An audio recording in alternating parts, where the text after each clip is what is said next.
काफी लोगों का कमेंट आता है कि अगर आप विदेश यात्रा कर रहे हैं या विदेश से आ रहे हैं तो कितना सोना आप घर लेके आ सकते हैं, इसके बारे में डिस्कशन करेंगे। आज हम ये भी जानेंगे, अगर आपने सोना पहना हुआ है और आप इंडिया से बाहर जा रहे हैं और वापिस आ रहे हैं, तो उस केस में आपको क्या क्या परेशानी हो सकती है कस्टम डिपार्टमेंट से, उसके बारे में डिस्कशन करेंगे। और जितने भी ट्रेवल रूल्स हैं, जैसे दुबई से या सऊदी अरेबिया से लोग सोना काफी लेके आते हैं, तो उसके क्या क्या रूल्स एप्लीकेबल होते हैं, उसके बारे में डिस्कशन करेंगे। तो आशीष जी, जैसे हम हमेशा गोल्ड प्राइस से शुरू करते हैं वीडियो को, तो आज मुझे एक बार गोल्ड का रेट बता दें। गोल्ड प्राइस आपके सामने है विनय जी, 24 और 22 दोनों कैरेट के आपके सामने है। सभी इंपॉर्टेंट सिटीज को हमने इंक्लूड किया है, दिल्ली, मुंबई, कोलकाता, कोची, हैदराबाद, बाकी सिटीज भी आपके सामने है। इसके अलावा सिल्वर का 1 kg का रेट, और ये सारे रेट जो हम आपके सामने है विदाउट जीएसटी है। तो अगर आप ज्वेलरी परचेज करते हैं तो ज्वेलर इसमें जीएसटी ऐड करता है, उसके अलावा मेकिंग चार्जेस रहते हैं, उसके बाद आपका फाइनल प्राइस निकल के आता है।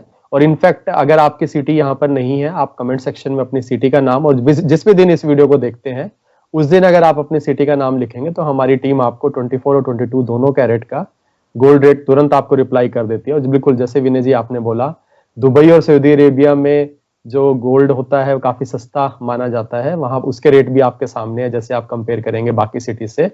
इसके अलावा जैसे आपने बोला विनय जी, हवाई यात्रा बिल्कुल काफी इंपॉर्टेंट रहती है। अगर आप करते हैं, अपना खुद का सोना भी पहन के जाते हैं, तो आपको क्या सावधानियां बरतनी चाहिए, बिल्कुल इंपॉर्टेंट रहता है विनय जी। तो आशीष जी, वीडियो शुरू करते हैं। मेरे को आप ये बताएं कि अगर मैं विदेश जा रहा हूँ और वापस आ रहा हूँ, फॉर एग्जांपल मैं दुबई से काफी सोना सस्ता है, तो मेरी कितनी लिमिट है गोल्ड लाने की, इसके बारे में थोड़ा सा बताएं। टैक्स फ्री लिमिट और टोटल लिमिट दोनों जानेंगे। अगर हम बात करते हैं टैक्स फ्री कि आप जब इंडिया में आते हैं आपको कोई इंपोर्ट ड्यूटी पे नहीं करनी पड़ती, तो उस केस में जो टोटल आपका सोना है, अगर आप जाते वक्त डिक्लेयर नहीं करते हैं, अभी हम जानेंगे कि डिक्लेयर करने के लिए आपको क्या करना चाहिए। अगर आप वो डिक्लेयर नहीं करते हैं तो टोटल सोना, चाहे आप 1 ग्राम भी लेके आते हैं, तो टोटल जो आपका सोना रहता है उसकी लिमिट अगर मेल पैसेंजर है तो 50,000 रुपीज की रहेगी। फीमेल पैसेंजर के लिए 1 लाख रुपए की लिमिट रहती है। इनफैक्ट वेट के हिसाब से भी लिमिट है, मेल पैसेंजर के लिए 20 ग्राम्स, फीमेल पैसेंजर के लिए 40 ग्राम। पर आजकल तो सोना काफी महंगा हो चुका है, तो उस हिसाब से वेट मायने नहीं रखता, क्योंकि जो भी आपका मैक्सिमम अमाउंट होता है उसके ऊपर लगता है। तो यहाँ पर 50,000 जो है पहले अचीव हो जाता है, 1 लाख पहले अचीव हो जाता है। तो उस केस में लिमिट जो है वेट को ना देखते हुए आप रुपीज में जो उसकी वैल्यू निकल के आएगी उसकी लिमिट आप रखेंगे।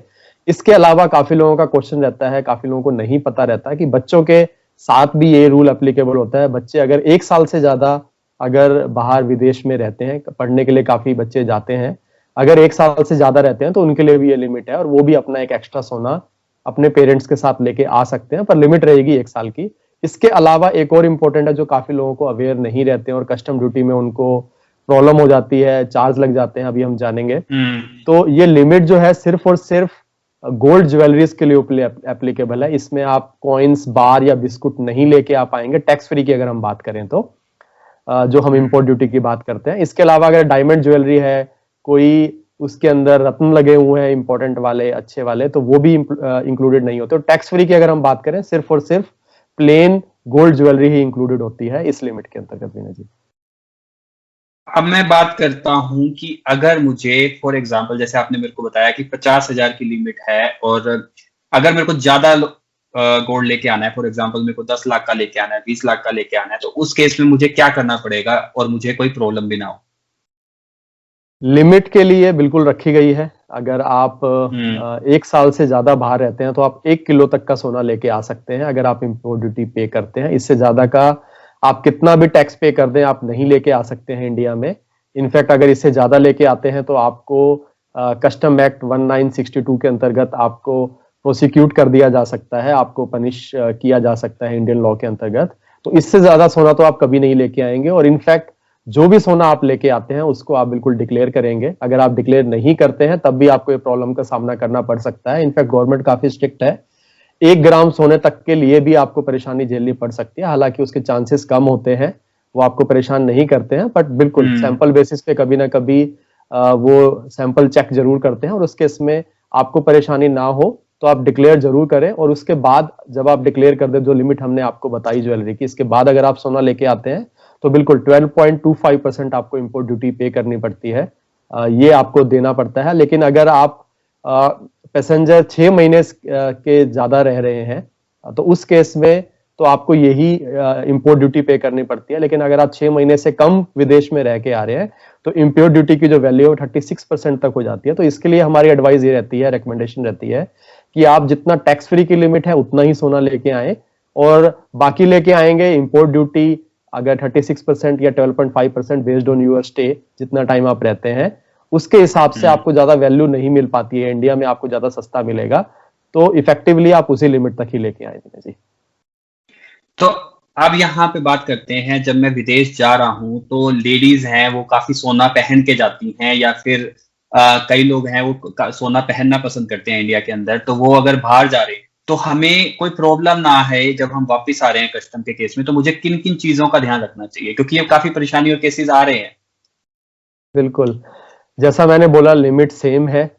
अगर वो लिमिट से ज्यादा पहुंच जाता है तो बिल्कुल आपको दिक्कत का सामना करना पड़ सकता है, और आपको जो सोना पहन के जा रहे हैं वो भी यही माना जाएगा कि आप बाहर से लेके आए हैं। अगर आप उसको डिक्लेयर नहीं करते जब आप यहाँ से निकल रहे हैं उस टाइम पे, तो इनफैक्ट आपको डिक्लेयर करना बहुत जरूरी होता है। कस्टम फॉर्म रहता है 19 क्वेश्चंस के आसपास, वहां पर आपको डिक्लेरेशन करना पड़ता है। उसमें से कुछ क्वेश्चंस गोल्ड से रिलेटेड भी रहते हैं, और आपको बिल्कुल डिक्लेयर करना इंपॉर्टेंट रहेगा। आपको जाते वक्त ही डिक्लेयर करना है कि इतना सोना हम पहन के जा रहे हैं, ताकि आते हुए आपका वो टैक्स फ्री और इंपोर्ट फ्री सोना कहलाए। तो अब यहाँ पे बात करते हैं कि ये तो मैं इंडिया से बाहर जा रहा हूँ, अगर मैं इंडिया में आ रहा हूँ और वापस आ रहा हूँ, तो मैं जैसे फॉर एग्जांपल थोड़ा सा गोल्ड लेके आ रहा हूँ, तो मुझे किन किन बातों का ध्यान रखना चाहिए ताकि ये जो कस्टम की प्रॉब्लम है, लोग काफी इग्नोर करते हैं। मैं देखता हूँ कि कस्टम लिखा होता है बट वो साइड से निकल जाते हैं।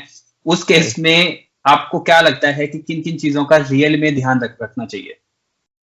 बिल्कुल, अगर आप इंपोर्ट ड्यूटी पे कर देते हैं तो आपके लिए ज्वेलरी के अलावा गोल्ड बार्स, कॉइन्स, बिस्किट्स वगैरह लेके आ सकते हैं। लेकिन गोल्ड बार में एक एडिशनल रूल रखा गया है कि आपका अगर गोल्ड बार लेके आ रहे हैं तो उस केस में सीरियल नंबर गोल्ड बार का, उसका वेट और कहाँ से आपने खरीदा है, कौन सा मैन्युफैक्चरर है, उसकी डिटेल वहां पर लिखी होनी चाहिए।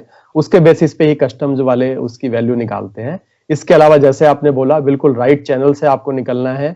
ग्रीन जोन रहता है, उसके अलावा रेड जोन रहता है। अगर आप सोना लेके आ रहे हैं जो कि इंपोर्ट ड्यूटी जो लगती है उससे ज्यादा है, जैसा हमने लिमिट बताई उस लिमिट से ज्यादा का आपके पास सोना है, तो उस केस में आपको ग्रीन चैनल में नहीं जाना है, आपको रेड चैनल में जाना है। और रेड चैनल में जैसे आपने कस्टम में डिक्लेयर किया हुआ है उसके हिसाब से बिल्कुल आपके सोना देखा जाएगा। क्योंकि अगर आप वैसा नहीं करते हैं, ग्रीन चैनल से जाते हैं और सैंपल बेसिस पे आप पकड़े जाते हैं, तो आपके खिलाफ बिल्कुल कार्रवाई हो सकती है। इसके अलावा एक और चीज मैं बताना चाहूंगा कि जब आप यहां से जाते हैं तो बिल्कुल आप इंश्योर करें कि आप एक एक्सपोर्ट सर्टिफिकेट इंडियन कस्टम से जरूर ले लें, जो भी आपका सोना आपके पास है, ताकि जैसा मैंने बताया वो लेने के बाद आप जब भी वापस आएंगे जो आपका खुद का सोना है वो एक्सक्लूड हो जाएगा। जो भी आप एडिशनल सोना लेके आ रहे हैं तो वो आपका पूरा का पूरा लिमिट में आ जाएगा, और वो एक्सपोर्ट सर्टिफिकेट दिखा के आप इजिली अपना जो खुद का सोना है वो टैक्स फ्री कर सकते हैं। बहुत बढ़िया आशीष। तो दोस्तों, अगर आपको इससे रिलेटेड कि अगर आप सोना बाहर से लेके आ रहे हैं या बाहर जा रहे हैं, कोई भी कंफ्यूजन है तो कमेंट सेक्शन में लिख सकते हैं, हमारी टीम जल्द से जल्द रिप्लाई करती है। आज का वीडियो हम यही खत्म करते हैं। धन्यवाद।